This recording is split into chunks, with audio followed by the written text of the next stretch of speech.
Okay, just to get started, right? I mean, it's hard to believe we're here. Just mandatory minicamp, last 2 days of practice today and tomorrow. It's been very productive off-season. Guys have been tuned in, attentive. We've gotten a lot accomplished. Had a good day today and want to finish it off strong tomorrow.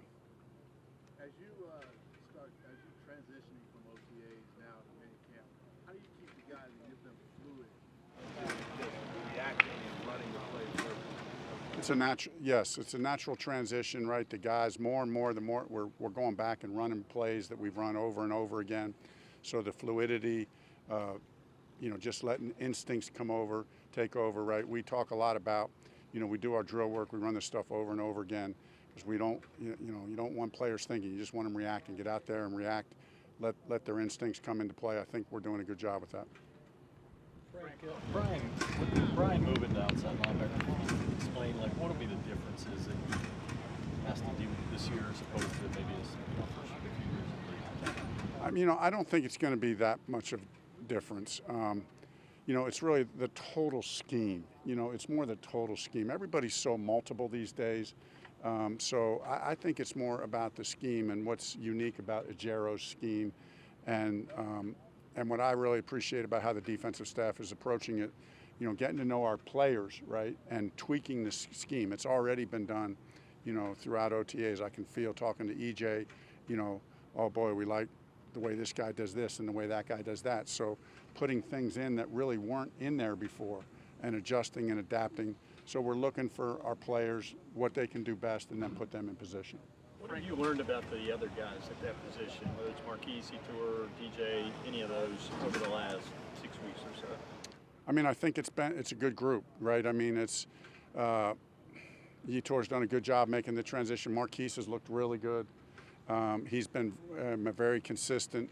It's a position change for Ejiro, and he's really adapted well. I thought the first couple of weeks for Ejiro, you could tell it was a definite different thing, and now you can see him getting more and more comfortable with it. I just think overall it's been a good group, and with Brian out, they've gotten a lot of reps, a lot of work. Still guys in the market out there that you feel like you brought in and helped this defense? As a coach, I always think what we got is enough. I love our guys, I love our team. But Scott's job is to, continually look and see what's out there and build the roster, right? We owe that to the team, right? We're trying to get better, and so that's part of the process. Frank, Von Bell not here today, or what's his Yeah, he kind of tweaked his hamstring. It's not crazy, but just we need to get that taken care of. He'll be fine. Not surgical or anything. No. And then Chandler Zavala, is he back doing something? Yes, he's got a pec. He's got a strained pec. So again, same thing. He'll be fine for training camp. Not surgical. Just needs time to recover. Coach, with opportunities in the D-back room, how is Mark Milton's speed helping him adjust to the NFL? Yeah, it's a big deal, right?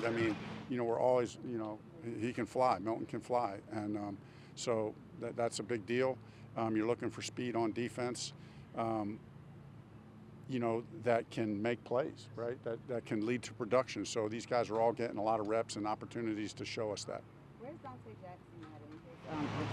Yeah, he's making great progress. We miss him out here, but he's making great progress. He should be ready to go for training camp. Frank, we saw Burns kind of behind the play, make a lot of noise, encouraging you guys. What have you seen in terms of his leadership since you've been here? Phenomenal leader, even with him not playing, like you said, has been totally into it. In the meeting room, on the practice field, he's locked in. He's making good progress physically, so really expecting him to, not only be a great player for us on the field this year, but also be a great leader. Frank, does he remind you anybody you played with in the past or coached? Well, that's a great question.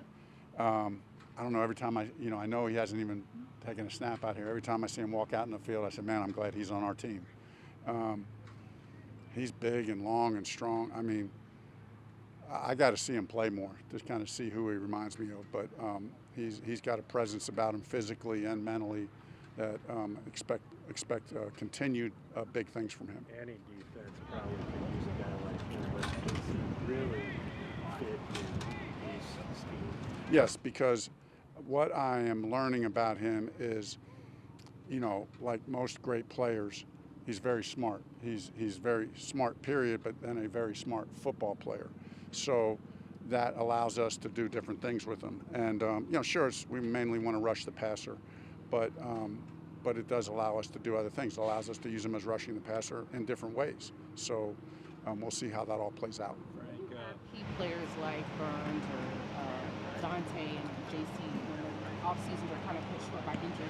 How do you compensate for that? What's your philosophy? Yeah, actually, it's kind of a bummer, right? Because you want to see your guys. Right. But like, there's another side of you that secretly is like saying, okay, we're not in the season. We really don't need you now. Love for you to be out there getting reps, but guess what's happening? These other guys are getting a ton of reps, and you're building depth and strength on your football team. And that cannot be understated how important that is. So with these other guys out, we got so many of these other guys at every position that are getting multiple reps, giving them more confidence, giving us more confidence in them as coaches. So taking advantage of the situation is a big deal. Frank, this wide receiver core is kind of been overturned for the most part. I mean, what do you see out of these guys? Anything jumping out at you? Yeah, I like him. I like the room. Thielen's the leader. He's doing a great job. It's good to see DJ, back out there. Chenault is a really unique piece. Terrace Marshall's, look good. Mingo's, I think Mingo's got a chance. He's a rookie, so he's got, ways to go. It's hard for rookie receivers to develop, but he's got the right mentality and attitude, and then really across the board. We like to spread the ball around. Thielen, yeah, he's the leader. Chark is our, big play guy, but I think the ball will get spread around. I think that's the way our offense has always been built. That's what we'll want to do this year. Frank, what are the new challenges that this phase presents to a rookie quarterback, and how does Bryce kind of stand up to that? Yeah, I just think Bryce adapted well, right? I mean, the challenges are to, you're really not game planning. You're going up against a defense that, we're not going to face in season. So you're running our plays, and they're not being game planned for the reasons that we would game plan them against a defense. So you just got to take that with a grain of salt. You got to stay locked in on the concept, understand what we're trying to do, and then try to coach it off the film and translate it. Hey, our defense is playing these schemes, but versus these other teams, these 4-down teams, and how they're doing this and this coverage and that coverage. Here's how this play comes up against that. So the challenge is playing all of our plays out against multiple looks and coverages, and just talking through that, in the film room. With regard to Bryce, 3 or 4 boxes is Bryce checked during off-season workouts. Command of the offense, protections, understanding the protection scheme, and then just showing accuracy and, being able to handle, the offense in general. So it's been good. We still got a ways to go, but he's been on point. So has Andy. I think that room, and Matt's been good too. I think the room's been really good. I think Josh McCown's doing a good job with those guys, Parks Frazier, and then Thomas Brown, I think, has done a good job with the offense, keeping us honed in on, really what we're going to do. Frank, you brought Jordan Matthews in. It's pretty remarkable what he's done. Yeah, it's a great story. And, if you know Jordan, he's the kind of guy that can do that. That's why he's here. We worked him out, the other day. He had a really good workout. So, invite him here to training camp, get a really good look at him. I know the person and the player. This is obviously a transition for him, but excited about, these couple days to get a chance to get a look at him. Frank, we'll do a couple more. A lot of the focus has been on Bryce. How's Matt Corral progressed over the past few weeks in his offseason program? Matt's made significant strides.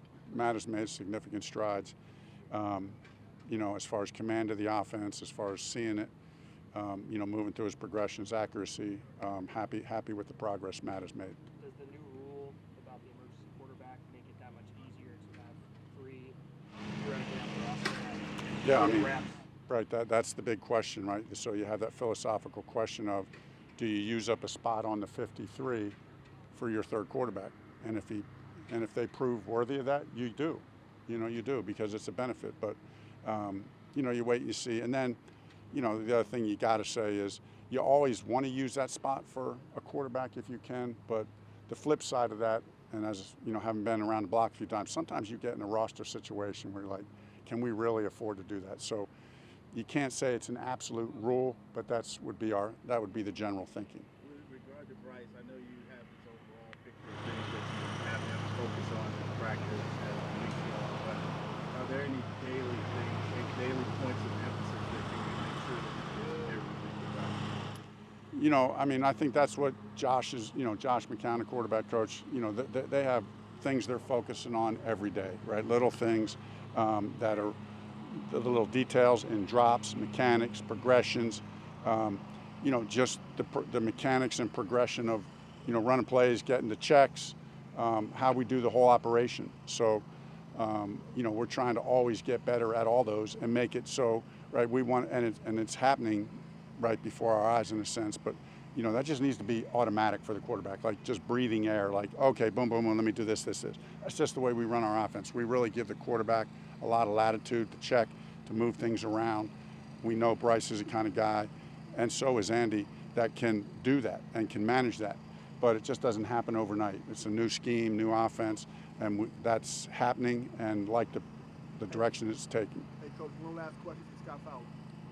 Frank, it's been a rarity at practices, but Bryce did have a ball batted down today. What did you see on that play, and does that concern you at all? Yeah, great question. No, Scott, it really doesn't, because I would actually thought we'd have seen a whole lot more balls batted down because we're not going live, and we're telling them not to hit the quarterback. So the defensive line, they rush and then they pull off and they're standing there, more guys standing with their hands up. So to be quite honest, I expected a whole lot more balls batted down from all the quarterbacks. And so, yeah, I didn't think much about it.